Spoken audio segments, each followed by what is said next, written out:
this is Tony and welcome to my kitchen. Today, what are we going to make? We're going to make Swedish meatballs my way. Now, the way I like to do it is I like to use a medium ground beef here. You could use lean, but you're not going to get that flavor that you want. When you use lean, it's a little bit dry. So I use a medium, and you're supposed to add pork. But I don't. I add sausage. Like I said, this is my way. This is the way I like doing it. If you don't like the flavor of the sausage, then I would suggest you just use plain pork. So we got a lot of goodies here. Let's get going. Okay, here we are. We got a nice fry pan here going. It's heating up, and we take about 2 tablespoons of butter. Butter. And now we just wait for the butter to melt. Okay, and the butter has melted. Now we take 1 large onion, finely diced, and we put that aside there.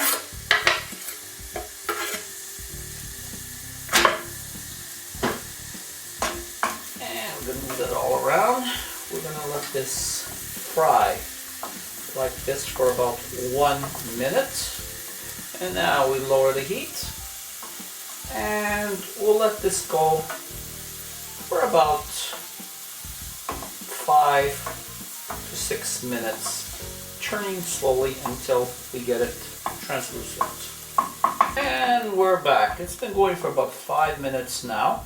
You can see it's becoming very clear, the onions, and they've been sautéing. Boy, do they smell good. So I'm just going to let this go for another 2 minutes, and let's go on to our next procedure.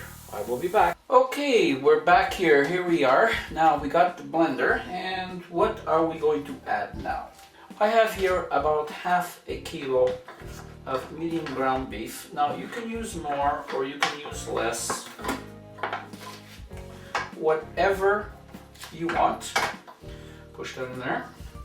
And I'm taking 1 sausage. This happens to be kiełbasa Polish, and I'm just putting 1 in. You can put more if you want.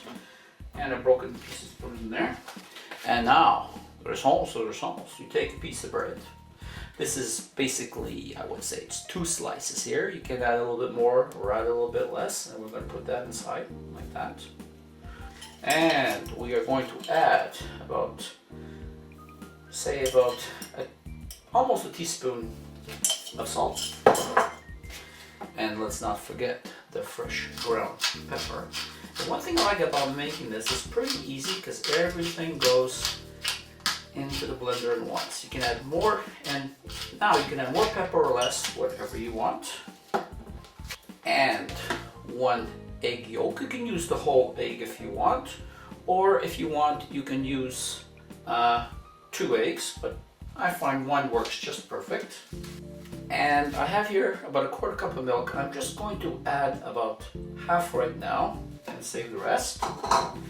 And just a little bit of paprika. I'm going to put here about half a teaspoon. Now you can add more, you can add less. I like it a little bit more spicy. Now you can add, I would add to here right now Worcestershire sauce or HP sauce, but I like Maggi or Margie, whatever you call it. I give it about 3 or 4 dashes of that.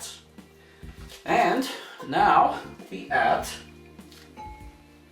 our onion mixture.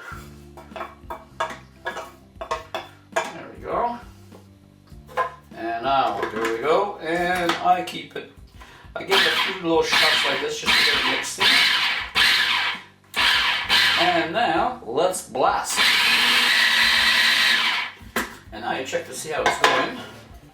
You can move it all around. Oh, it looks really good. Looks really good.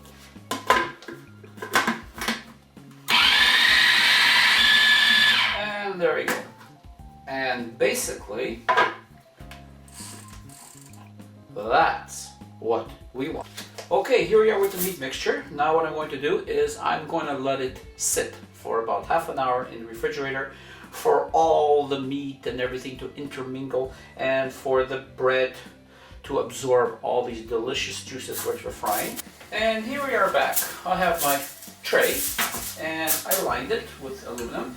And what I want you to do is grab a little tiny oil and just kind of paint the bottom. And by using this small brush, we do not put that much on. Now, you can fry these meatballs if you want. Usually people do fry them, but I try to use as less frying as possible. See that?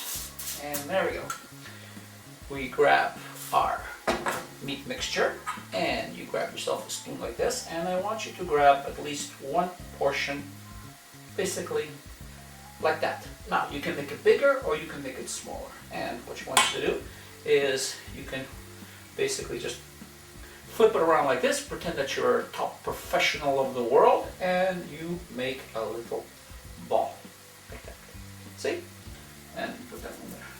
Now you can see that my hands are starting to become a little bit sticky. So take a little bit of oil from there and just rub your hands with oil. There you go. Don't worry, we have soap and water. And you take that and I basically squeeze a little back and forth like this, and then I roll it like that, and there you have it. Roll, and there you go. The perfect meatball. And as you can see, they're all lined up. So I'm not going to bore you anymore. We're going to continue to do this, and I shall be back.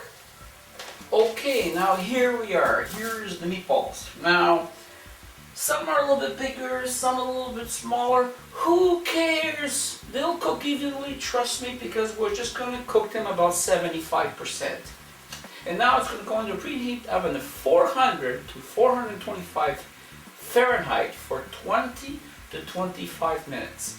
And we shall be back. And welcome back. The meatballs are done, and I'm just working on the gravy. And what is the recipe for this gravy? Well, this is going to be on another video, and the reason is because I want to do at least 3 types of gravy on that video. This one is the beef gravy. So the gravy has been done, and now what I'm going to do is I'm just going to add the meatballs that were in the oven. And I don't want to hear anybody out there, oh, I'm from Sweden, and you know, I've never seen meatballs like that, but they're more round and they're smaller, they're big or they're larger. Who cares? Look at that. That's absolutely gorgeous. So now what I'm going to do is, it's coming up to a boil right now, and now I cover it, low heat, let it stay there simmering for about 10 minutes, and I will be back. Now, if you want the meatballs to be a little bit more perfect, I would suggest you use an ice cream scoop. This is the way I do it, this is the way I like it. So anyways, I hope you enjoy this recipe. Please do not say, hey, I'm from Sweden, they don't look like a Swedish meatball. They are. And I want to tell you, they are awesome. And putting that sausage in there just gives it that oomph that you want. So, thank you very much for being with me. Thank you very much for allowing me to share this recipe for you. And please, don't forget to sub.